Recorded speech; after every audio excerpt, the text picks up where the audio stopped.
ప్రేక్షకులకు నమస్కారం.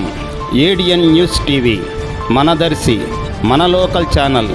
ADN news TV ప్రేక్షకులకు నమస్కారం. ఏడిఎన్ న్యూస్ టీవీ ప్రేక్షకులకు నమస్కారం. వార్తలు చదువుతుంది మీ ప్రసన్నారాం.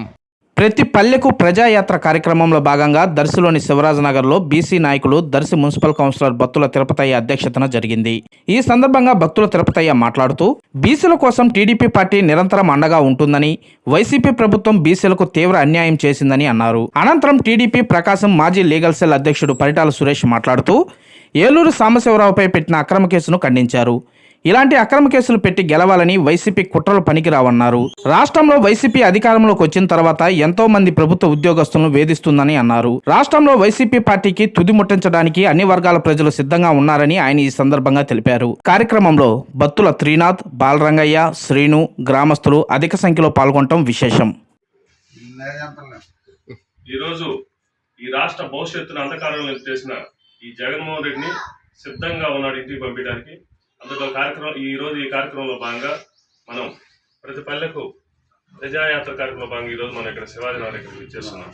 ఈ రాష్ట్ర భవిష్యత్ అంధకారం నుంచి వెలుగులోకి తేవాలంటే మళ్ళీ నారా చంద్రబాబు నాయుడు ముఖ్యమంత్రి కావాలి. కాబట్టి ప్రతి ఒక్కరు మనం తెలుసుకోవాలి, తెలియజేయాల్సిన అవసరం ఉంది. ఎందుకంటే రాష్ట్రాన్ని సర్వనాశనం చేసి మళ్ళీ రాబో తరాలకు మేము సిద్ధంగా ఉన్నాం, మళ్ళీ ఈ రాష్ట్రాన్ని మళ్ళీ దోసేస్తాం, ఈ రాష్ట్ర భవిష్యత్తును నాశనం చేస్తాం అనే జగన్మోహన్ రెడ్డి చెప్తున్నది మనందరం చూస్తూ ఉన్నాం. నిన్న మొన్న తీసుకుంటే ఇక్కడ ఏలూరు సాంబశివరావు మీద అక్రమ కేసు పెట్టారు.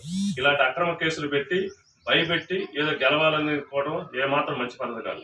ఎందుకంటే ప్రజాస్వామ్యబద్ధంగా ఈ రాష్ట్రంలో గెలవాల్సింది పోయి ప్రతిదీ ఓట్ల లిస్టు నుంచి ప్రజాప్రతినిధుల మీద అక్రమ కేసులు పెట్టడం, గవర్నమెంట్ ఎంప్లాయీస్ ఏదించడం. నిన్న తీసుకుంటే విశాఖపట్నంలో ఒక గవర్నమెంట్ ఎంప్లాయీని హత్య చేయడం జరిగింది.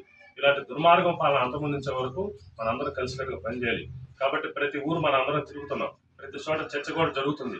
మనం ఎక్కడికి వెళ్ళినా కూడా ఈ భవిష్యత్తు కోసం మళ్ళీ తెలుగుదేశం పార్టీకి గెలవాలి, లేకపోతే రాష్ట్రం సర్వనాశనం మాట తప్ప రెండో మాట వినపడలేదు. అప్పుడు మనందరం తెలుసుకొని రాబోయే ఎన్నికల్లో తెలుగుదేశం పార్టీ జనసేన కూటమితో ప్రమాదమైన మెజార్టీ తెలుగుదేశం పార్టీని గెలిపిస్తారని ఈ శివాజీనగర్ గ్రామస్తులందరికీ తెలియజేస్తూ సెలవు తీసుకుంటున్నాం.